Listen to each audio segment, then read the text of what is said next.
ഇന്നത്തെ ഏറ്റവും പുതിയ വീഡിയോയിലേക്ക് ഒരുക്കും സ്വാഗതം. കഴിഞ്ഞ ഒരുപാട് മാസങ്ങളായിട്ട് വിശ്രമത്തിലായിരിക്കുന്ന നമ്മുടെ മെഗാസ്റ്റാർ മമ്മൂട്ടിയെക്കുറിച്ചുള്ള ഏറ്റവും പുതിയ റിപ്പോർട്ടുകൾ ഇന്ന് വന്നിരിക്കുകയാണ്.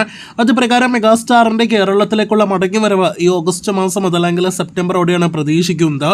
അമ്മ സംഘടനയുടെ ഇലക്ഷനിൽ വോട്ട് ചെയ്യാനായിട്ട് മെഗാസ്റ്റാർ എത്താനുള്ള സാധ്യതകൾ തള്ളിക്കളയാനായിട്ട് കഴിയില്ല. ഇതിനിടയിൽ പല മാറ്റങ്ങളുമായിട്ടാണ് ഇനി മെഗാസ്റ്റാർ നമ്മുടെ സിനിമയിലേക്ക് തിരിച്ചു വരാനായിട്ട് ഒരുങ്ങുന്നത് എന്നൊരു റിപ്പോർട്ടാണ് നമുക്ക് ലഭ്യമായിരിക്കുന്നത്. ഇനി അങ്ങോട്ട് സിനിമയിൽ സജീവമാകാനായിട്ട് ഒരുങ്ങുന്ന മമ്മൂട്ടി ചെയ്യാനായിട്ടിരിക്കും ലോ ബഡ്ജറ്റ് സിനിമകൾ, മീഡിയം ബഡ്ജറ്റ് സിനിമകൾ അഥവാ പരിപ്പുവട സിനിമകളായിരിക്കില്ല, മറിച്ച് വലിയ ക്യാൻവാസിലുള്ള സിനിമകൾ, ബിഗ് ബഡ്ജറ്റ് സിനിമകളായിരിക്കുമെന്നൊരു റൂമേഴ്സാണ് മമ്മൂട്ടിയുടെ ഫാൻ പേജ് പുറത്തുവിട്ടിരിക്കുന്നത്. അടുത്ത കാലത്ത് അതല്ലെങ്കിൽ കഴിഞ്ഞ കുറച്ച് വർഷങ്ങൾക്കിടയിൽ മമ്മൂട്ടി ചെയ്ത ബിഗ് ബഡ്ജറ്റ് സിനിമകളായിട്ട് തിയേറ്ററുകളിലേക്ക് എത്തുന്ന സിനിമകൾ തിയേറ്ററുകളിലേക്ക് എത്തിയതിനു ശേഷം ഏറ്റവും ഒടുവിൽ ലോ ബഡ്ജറ്റ് സിനിമകളാകുന്ന ഒരു കാഴ്ച നാം കാണാറുള്ളതാണ്.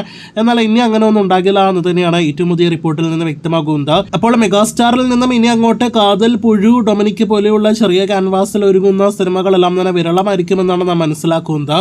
എന്തായാലും മമ്മൂട്ടിയിൽ നിന്ന് വരാനിരിക്കുന്ന ബിഗ് ബഡ്ജറ്റ് സിനിമകൾക്കായിട്ടും അവയുടെ ബോക്സ് ഓഫീസ് റിസൾട്ടിനായിട്ടും നമുക്ക് കാത്തിരിക്കാം. ഈ വർഷത്തെ കേരള സംസ്ഥാന ചലച്ചിത്ര പുരസ്കാരങ്ങൾ ഈ ഓഗസ്റ്റ് മാസം പ്രഖ്യാപിക്കുമെന്ന് നേരത്തെ തന്നെ ഉറപ്പാക്കപ്പെട്ട കാര്യമാണല്ലോ.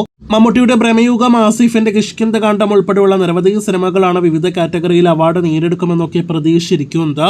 ഇതിനിടയിൽ ഇന്ന് സ്റ്റേറ്റ് അവാർഡ് പ്രഖ്യാപനം ഉണ്ടായിരിക്കുമെന്ന് ഇന്നലെ ശക്തമായ റൂമേഴ്സ് ഉണ്ടായിരുന്നു. എന്നാൽ പുരസ്കാര പ്രഖ്യാപനം ഇന്നില്ല എന്നൊരു റിപ്പോർട്ട് മന്ത്രി സജി ചെറിയാൻ തന്നെ പുറത്തുവിട്ടിരിക്കുകയാണ്. ഈ ഓഗസ്റ്റ് മാസത്തിൽ തന്നെ മറ്റൊരു ദിവസമായിരിക്കും ഈ സ്റ്റേറ്റ് അവാർഡ് പ്രഖ്യാപനം ഉണ്ടാകുക.